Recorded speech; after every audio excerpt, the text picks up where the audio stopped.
Student आज के इस वीडियो में हम क्लास 12 शिक्षा शास्त्र के जितने भी स्टूडेंट हैं और इस बार 2024 बोर्ड एग्जाम में शिक्षा शास्त्र का पेपर देने वाले हैं, तो इस बार 4 मार्च 2024 बोर्ड एग्जाम में 100% पूछे जाने वाला शिक्षा शास्त्र का मोस्ट इंपॉर्टेंट वीडियो लेकर आए हैं। अंतिम प्रहार है आज आपका पेपर ही शिक्षा शास्त्र का 100 नंबर बिल्कुल पक्का कर देने वाला एक मोस्ट इंपॉर्टेंट वीडियो है। आप लोगों ने हमारा टॉपिक वाला वीडियो नहीं देखा है तो जाकर जरूर देख लीजिएगा, क्योंकि उसमें आपको 3 टाइप के क्वेश्चंस मिल जाएंगे। अति लघु उत्तरीय प्रश्न, लघु और विस्तृत उत्तरीय प्रश्न, जिससे आपकी तैयारी काफ़ी मजबूत हो जाएगी। तो यहाँ पर स्टूडेंट देखिए, शिक्षा शास्त्र का ये मोस्ट इंपॉर्टेंट क्वेश्चन है। और सबसे पहले जैसा कि आपको पता है बहुविकल्पीय से ही हम शुरुआत करेंगे। यहाँ पर देखिए सबसे फर्स्ट में जो क्वेश्चन पूछा गया है, क्या पूछा गया है देखिए मनुष्य जीवन को कितने आश्रमों में बांटा गया है। जो मनुष्य जीवन को कितने आश्रमों में बांटा गया है इसके बारे में आप लोगों को बताना है। 3 आश्रम, 4 आश्रम, 5 आश्रम, ये 6 आश्रम। यहाँ पर आप देख सकते हैं मोस्ट इंपॉर्टेंट क्वेश्चन है और सबसे फर्स्ट ही चैप्टर से आपका लिया गया है। तो इनमें से आपका बी हो जाएगा, 4 आश्रम बिल्कुल करेक्ट आंसर हो जाएगा। चलिए देखते हैं अगला क्वेश्चन। देखिए ये सारे क्वेश्चन इंपॉर्टेंट है और बोर्ड के द्वारा निर्धारित है। दूसरा क्वेश्चन देखिए, नालंदा विश्वविद्यालय वर्तमान समय में किस नगर के निकट स्थित है। नालंदा विश्वविद्यालय बहुत ही प्राचीन विश्वविद्यालय है स्टूडेंट, ये आपका पटना बिहार हो जाएगा। दूसरे का ए विकल्प बिल्कुल करेक्ट आंसर है। अगला क्वेश्चन देखिए, ये बहुत सारे इंपॉर्टेंट क्वेश्चन है शिक्षा शास्त्र की दृष्टि से। देखिए मध्यकालीन शिक्षा में प्राथमिक शिक्षा प्रदान की जाती थी कहाँ पर। मकतब, मदरसा, दारगाह या खानकाह।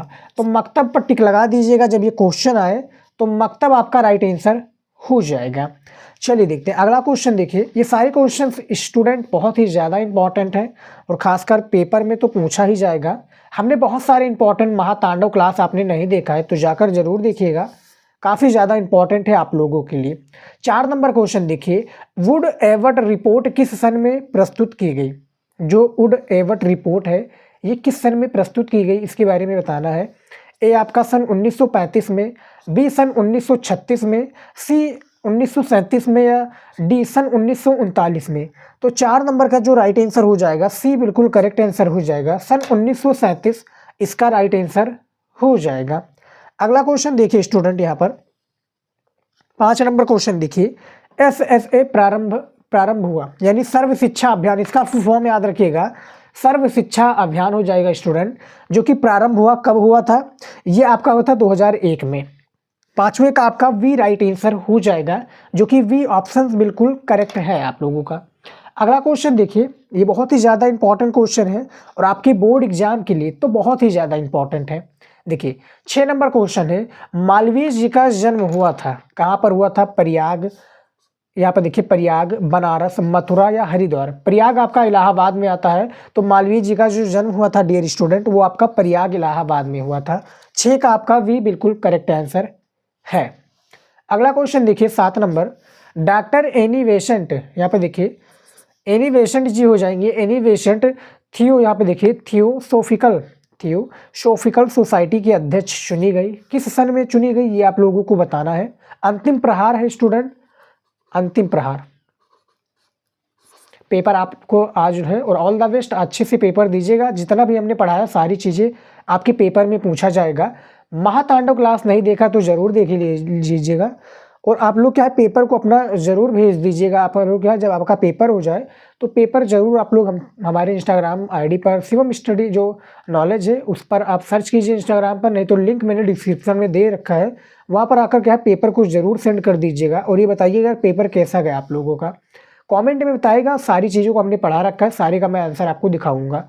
तो 7वें का जो राइट आंसर हो जाएगा सी हो जाएगा, 1907 ईस्वी बिल्कुल करेक्ट आंसर हो जाएगा, जो कि 7 नंबर का सी ऑप्शन इसका राइट आंसर है। उसके बाद में देखिए 8 नंबर, महात्मा गांधी का जन्म हुआ था, बहुत इंपॉर्टेंट क्वेश्चन है और पोरबंदर राइट आंसर हो जाएगा। 8 का वी ऑप्शन आपका करेक्ट आंसर है। अगला क्वेश्चन देखिए 9 नंबर, शांति निकेतन की स्थापना हुई थी कहाँ पर हुई थी। पटना में, बोलपुर में, कोलकाता में या हावड़ा में। शांति निकेतन किसका है, रविंद्रनाथ टैगोर जी का। नाम याद रखिए, रविन्द्रनाथ टैगोर जी इसके राइट आंसर हो जाएंगे। 9 नंबर जो क्वेश्चन है इनमें से बी हो जाएगा बोलपुर। यहाँ पर देखिए बोलपुर बिल्कुल करेक्ट आंसर हो जाएगा, जो कि शांत निकेतन की स्थापना बोलपुर में हुई थी। तो 9 नंबर का भी ऑप्शन बिल्कुल करेक्ट आंसर है। अगला क्वेश्चन देखिए स्टूडेंट 10 नंबर क्वेश्चन है, आधुनिक वैज्ञानिक युग में पूरे विश्व की गंभीर समस्या क्या है। इंपॉर्टेंट क्वेश्चन है और हालांकि इसका आंसर आप लोगों को पहले से ही पता होगा। क्या हो जाएगा, वृक्षावृत्ति, निर्धनता या पर्यावरण प्रदूषण या बेरोजगारी। तो भैया निर्धनता भी जा सकती है, बेरोजगारी भी जा सकती है, वृक्षावृत्ति भी जा सकती है, पर्यावरण प्रदूषण एक प्रकार से विश्व की पूरी समस्या है। तो 10 का आपका सी राइट आंसर हो जाएगा। पर्यावरण समस्या आज की क्या एक प्रकार से प्रमुख समस्या में मानी जाती है। तो 10 का सी ऑप्शन बिल्कुल राइट आंसर हो जाएगा। हालांकि इसमें हमने 10 ही आपके बहुविकल्पीय प्रश्न लेकर आए थे। महातांडव जो क्लास हो जाएगा आपको मिल जाएगा चैनल पर, वहाँ पर हमने बहुत सारे ऑब्जेक्टिव क्वेश्चन को करा रखा है। अब देखिए स्टूडेंट, हमारा अति लघु उत्तरीय प्रश्न आ गया है। अब आप लोग सोच रहे होंगे कि निश्चित उत्तरीय प्रश्न को क्यों नहीं बताया। तो जो हमने महातांडव क्लास आपको बताया है और हमने और भी सारे वीडियोज बना रखे हैं निश्चित उत्तरीय को पूरा कंप्लीट कर दिया है। आपकी शिक्षा शास्त्र में 26 चैप्टर हैं और 26 चैप्टर के सभी इंपॉर्टेंट क्वेश्चन को हमने बता रखा है। वो चाहे मॉडल पेपर में हो या आपके इंपॉर्टेंट क्वेश्चन आंसर में हो या आपके टॉपिक वाले वीडियोज में हो, सारे को हमने कवर कर रखा है। अब देखिए यहाँ पर आ चुका है हमारा अति लघु उत्तरीय प्रश्न।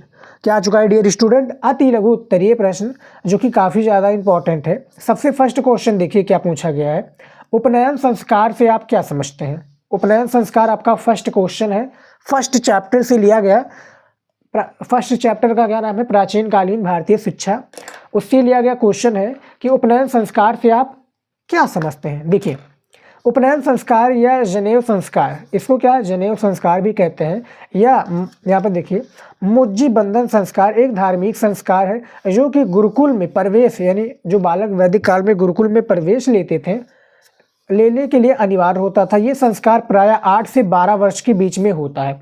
8 के 12 वर्ष के जो छात्र होते हैं वैदिक काल में जब गुरुकुल में पढ़ने के लिए जाते हैं तो ये संस्कार होता है। सेम उसी प्रकार से बौद्ध काल में होता है प्रवज्जा संस्कार, नाम सुना होगा, प्रवज्जा संस्कार होता है तब वहाँ पर। और उनको क्या एक मंत्र भी पढ़ाया जाता है, बुद्धम शरणम गच्छाम और धम्मम शरणम गच्छाम, और एक प्रकार से और मंत्र, 3 मंत्र पढ़ाकर उनका प्रवज्जा संस्कार होता था, जो कि बौद्ध काल में होता था। हालांकि ये वैदिक काल से जुड़ा हुआ क्वेश्चन। उसके बाद में देखिए 2 नंबर क्वेश्चन, देखिए बौद्ध धर्म के मुख्य विचार क्या हैं। जो बौद्ध धर्म के बेसिकली मुख्य विचार हैं ये क्या हो जाएंगे। तो यहाँ पर देखिए पहला क्वेश्चन, धार्मिक क्रियाओं की अपेक्षा शुद्ध आचरण, शुद्ध विचार, शुद्ध भावना एवं शुद्ध कर्म आर्थिक महत्वपूर्ण है। बौद्ध धर्म के मुख्य विचार में यहाँ पर देखिए स्टूडेंट, धार्मिक क्रियाओं की अपेक्षा शुद्ध आचरण, शुद्ध विचार, शुद्ध भावना एवं शुद्ध कर्म महत्वपूर्ण है। ये सबसे पहला पॉइंट हो गया। दूसरा है कर्म और ज्ञान। कर्म और ज्ञान, ज्ञान में कर्म भूमि है, मुख्य है। कर्म और ज्ञान में क्या है, कर्म एक प्रकार से मुख्य है बौद्ध काल में। तीसरा है शुद्ध आचरण द्वारा कोई भी व्यक्ति मोक्ष प्राप्त कर सकता है। शुद्ध आचरण के द्वारा कोई भी व्यक्ति क्या है, मोक्ष प्राप्त कर सकता है। चौथा है मनुष्य अपने भाग्य का स्वयं विधाता होता है। ये बौद्ध धर्म के मुख्य विचार थे जो कि इस तरह से हैं। देख सकते हैं आप लोग क्या आराम से वीडियो को रोककर सारी चीज़ों को कंप्लीटली पढ़ सकते हैं बहुत ही आसान तरीके से। तो ये दूसरा भी क्वेश्चन कंप्लीट हो चुका है। जिनको भी कुछ समझ नहीं आ रहा है तो क्या कीजिए आप लोग क्या वीडियो को आराम से रोककर देख लीजिए, सारी चीज़ें आपको समझ में आ जाएंगी। उसके बाद में देखिए 3 नंबर क्वेश्चन यहाँ पर, मध्यकालीन शिक्षा के प्रमुख उद्देश्य क्या थे। मध्यकालीन शिक्षा जो आपका 3rd चैप्टर है मध्यकालीन शिक्षा, उसी से लिया गया आपका अति लघु उत्तरीय प्रश्न है। इसमें देखिए मुस्लिम संस्कृति का प्रचार तथा भौतिक सुख की प्राप्ति मध्यकालीन शिक्षा के प्रमुख उद्देश्य थे। इस्लाम धर्म का प्रचार मुस्लिम शासकों ने शिक्षा को धर्म प्रचार का साधन माना है। यानी बेसिकली मध्यकाल में जो इसका उद्देश्य है शिक्षा का, अपना प्रचार करना, यानी जैसे हिंदी का सबसे ज़्यादा, यानी हिंदी का सबसे ज़्यादा प्रचलन है, सेम उसी प्रकार से मुस्लिम का भी प्रचलन होना चाहिए शिक्षा के क्षेत्र में। उर्दू और भी जो सारी लैंग्वेजेस हैं मुस्लिम में वो सबसे ज़्यादा चलनी चाहिए। तो यही इसका मध्यकालीन शिक्षा का प्रमुख उद्देश्य है और इसको आप अपने शब्दों में भी प्रेजेंट कर सकते हैं। ये नहीं कि क्या आपके यहाँ किताब, काफ़ी स्टूडेंट हैं हमारे पास कमेंट किया कि सर जो क्वेश्चन है ये अपने शब्दों में भी हम बनाकर लिख सकते हैं, तो बिल्कुल आप लोग लिख सकते हैं। ये नहीं कि आप किताबी भाषा में ही दीजिए, आप क्वेश्चन के आंसर को कितने ज़्यादा अच्छे से कॉपी में लिख सकते हैं, कितने अच्छे से आप एग्जामिनर को समझा सकते हैं, उतना ही आपका नंबर बनेगा, वहाँ पर एक भी नंबर नहीं काटा जाएगा। 4 नंबर क्वेश्चन देखिए, यशपाल समिति ने 1990 में मुख्य सुझाव क्या था? तो यहाँ पर देखिए सबसे पहला है स्कूली बच्चों के बस्तों का बोझ कम किया जाए, जो स्कूल के बच्चे हैं इनका बोझ कम किया जाए, एवं पुस्तकों की संख्या में कमी की जाए। पुस्तकों की संख्या में डियर स्टूडेंट क्या किया जाए? कमी की जाए। दूसरा है राष्ट्रीय आवश्यकताओं को ध्यान में रखते हुए राष्ट्रीय स्तर पर एक जैसा पाठ्यक्रम होना चाहिए। यशपाल समिति 1990 में मुख्य सुझाव यही थे, जो कि 2 प्रकार के थे। 4 नंबर आपको बहुत ही ईजी तरीके से मिल जाएगा। देखिए ये नहीं कि काफ़ी स्टूडेंट कह रहे थे कि सर आप तो इतने शब्दों में बता रहे हैं, तो जो बुक में दिया होगा हम उतने ही शब्दों में बताएंगे, हम फालतू तो लिख नहीं सकते ना, फालतू वहाँ पर उसका आंसर दे सकते हैं। इसका जो शब्द सीमा होता है वही 25 से 50 शब्दों के बीच में होता है, तो उसी के शब्दों में हमें लिखना होता है। और हालांकि हम गिनकर लिख नहीं सकते, उसके लिए क्या है, बहुविकल्पीय प्रश्न भी है और उसके बाद में निश्चित उत्तरीय क्वेश्चन भी है और अति लघु उत्तरीय क्वेश्चन है, तो सारे का आंसर हमें देना पड़ता है। 5वां क्वेश्चन देखिए, मदन मोहन मालवीय के शैक्षिक योगदान का संक्षिप्त वर्णन कीजिए। मदन मोहन मालवीय जी के बारे में आपका काफ़ी क्वेश्चंस बोर्ड एग्जाम में पूछे जाएंगे, तो इसको भी आप पढ़ लीजिएगा। मदन मोहन मालवीय के शैक्षिक योगदान की संक्षिप्त वर्णन देना है हमें। हालांकि ये लघु में भी आपका क्वेश्चन पूछा जा सकता है स्टूडेंट, लघु उत्तरीय प्रश्न आपको पता होगा उसमें भी पूछा जाएगा। देखिए मालवीय जी की शैक्षिक योगदान, सबसे पहला है हिंदू धर्म का पुनरुत्थान। हिंदू धर्म का क्या है? पुनरुत्थान। दूसरा है प्राचीनता तथा नवीनता में समन्वय। तीसरा है राष्ट्रीय शिक्षा की समस्या समाधान। राष्ट्रीय शिक्षा की क्या स्टूडेंट? समस्या और समाधान। चौथा है भाषाओं के समन्वय का प्रयास, जो भाषा होती थी ना, भाषाओं के समन्वय का प्रयास। पांचवा है बनारस हिंदू विश्वविद्यालय की स्थापना। पांचवा यहाँ पर देखिए 6 नंबर होना चाहिए डियर स्टूडेंट, यहाँ पर क्या हो जाएगा 6 नंबर आप लगा दीजिएगा। और कॉपी वाला आप हमारा कोई भी वीडियो देख लीजिए, अभी तक नहीं देखा तो भूगोल का ही आप वीडियो देख लीजिए, उसमें हमने बताया कि शिक्षक शास्त्र या कोई भी अन्य, जैसे वहाँ पर हमने जियोग्राफी का हाला बताया है, लेकिन यहाँ पर आप क्या है इस पर भी अप्लाई कर सकते हैं कॉपी वाली वीडियोज में। और वहाँ पर हमने बताया कि किस तरह से आपको पॉइंट के हिसाब से लिखना है। कॉपी लिखने का तरीका आपको जब मालूम हो जाएगा स्टूडेंट, तो आप क्या है, जैसे 70% आपको क्वेश्चन आ रहा है और 30% आपको कॉपी की लिखावट पर दे दिया जाएगा, तो 100 नंबर तो आपका इजीली ऐसे ही बिल्कुल पक्का हो जाएगा। तो कॉपी लिखने का तरीका वाला वीडियो जरूर देख लीजिएगा। कोई भी आप वीडियो देख सकते हैं, लेकिन इकोनॉमिक्स का मत देखिएगा, क्योंकि वहाँ पर मैथ से रिलेटेड पूछे जाते हैं। आप अन्य किसी का भी देख सकते हैं, जैसे समाज शास्त्र का भी आप लोग कॉपी वाला वीडियो देख सकते हैं, उसमें भी हमने बताया है। तो बनारस हिंदू विश्वविद्यालय की स्थापना हो गई। 6 नंबर है प्राचीन साहित्य एवं कलाओं का पुनरुत्थान। ये होगा पंडित मदन मोहन मालवीय जी के शैक्षिक योगदान का संक्षिप्त वर्णन। तो 5वां क्वेश्चन भी हमारा कंप्लीट हो चुका है। अगला देखिए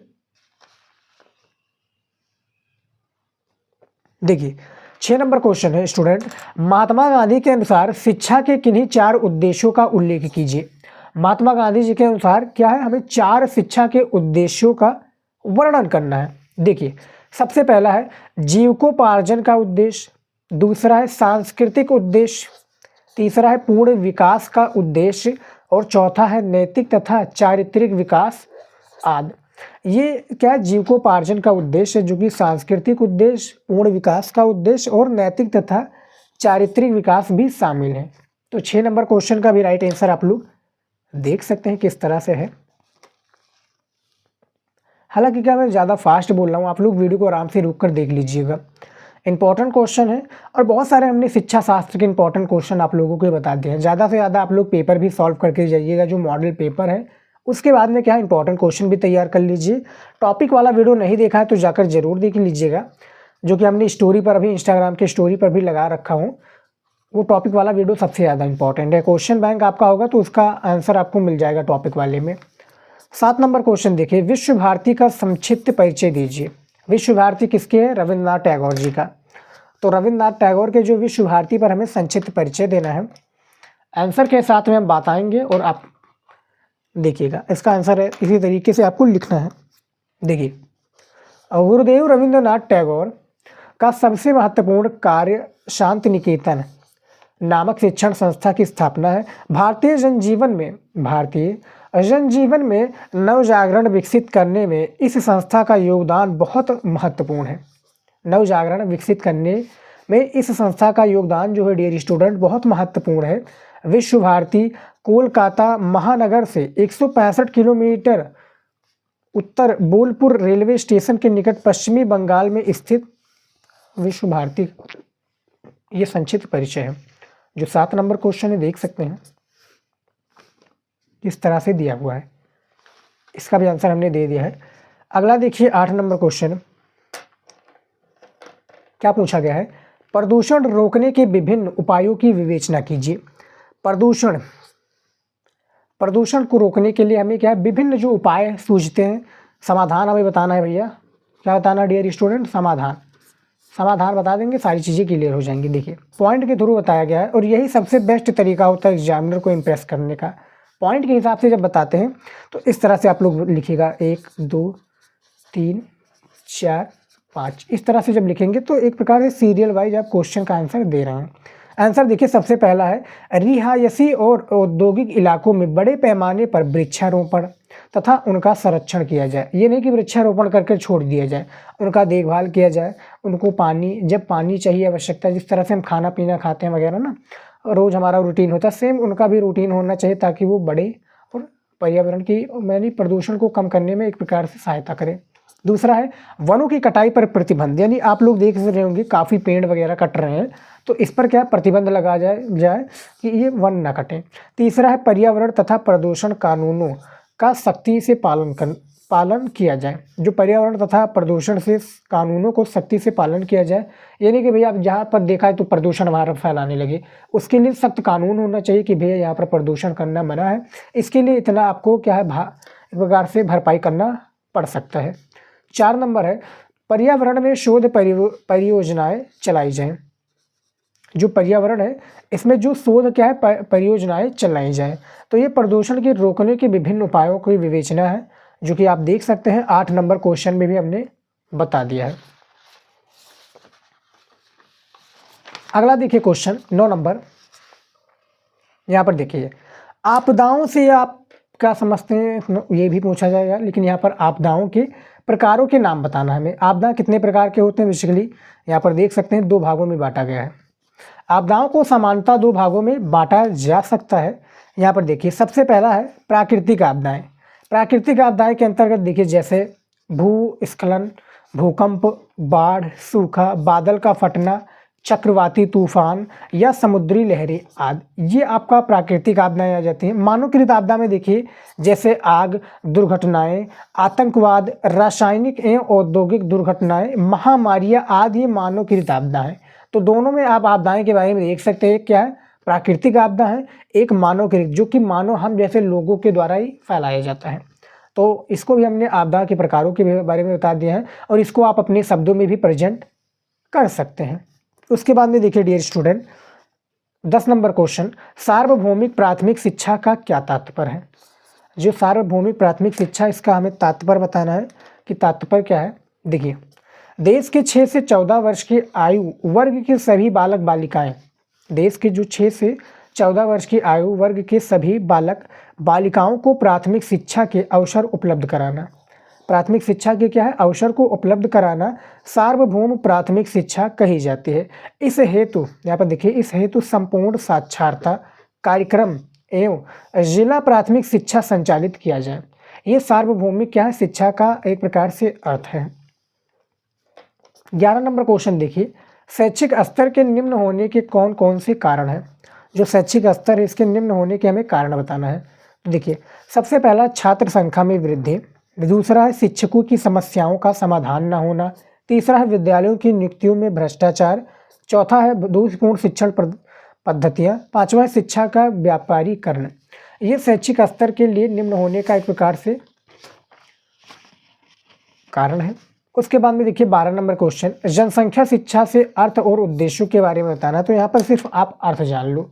देखिए जनसंख्या शिक्षा का एक शैक्षिक कार्यक्रम है कि जिसमें छात्रों को जनसंख्या संबंधी जानकारी क्या है प्रदान कर उसमें जनसंख्या समस्याओं, यहाँ पर देखिए समस्या के प्रति जागरूकता विकसित करना, जो समस्या होती है जैसे उसके प्रति जागरूक करना कि भैया जनसंख्या ना फैलाओ, ताकि क्या है आने वाली पीढ़ियाँ भी क्या उससे एक प्रकार से आने वाली पीढ़ियाँ भी सुरक्षित रहे। जनसंख्या फैलेंगे तो देखा जाए एज कम्पेयर टू तो चीन के सेकंड ही हमारा आता है, और कुछ दिनों में इसको भी चीन को भी पिछाड़कर इंडिया नंबर 1 पर जनसंख्या के मामलों में देखा जा सकता है।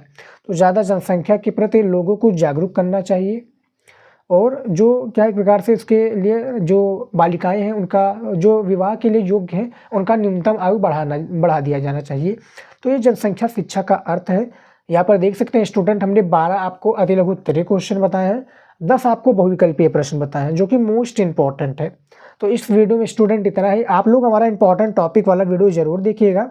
कहाँ पर मिलेगा आपको टॉपिक वीडियो? आपको प्लेलिस्ट में मिलेगा। चैनल पर जाइए, वहाँ पर प्लेलिस्ट वाला सेक्शन खोलिए, वहाँ पर शिक्षा शास्त्र का आपको एक प्लेलिस्ट दिख जाएगा, सभी वीडियोज आपको वहीं पर मिल जाएंगी। तो स्टूडेंट इस वीडियो में इतना ही, मिलता है नेक्स्ट वीडियो में नए टॉपिक के साथ। जय हिंद।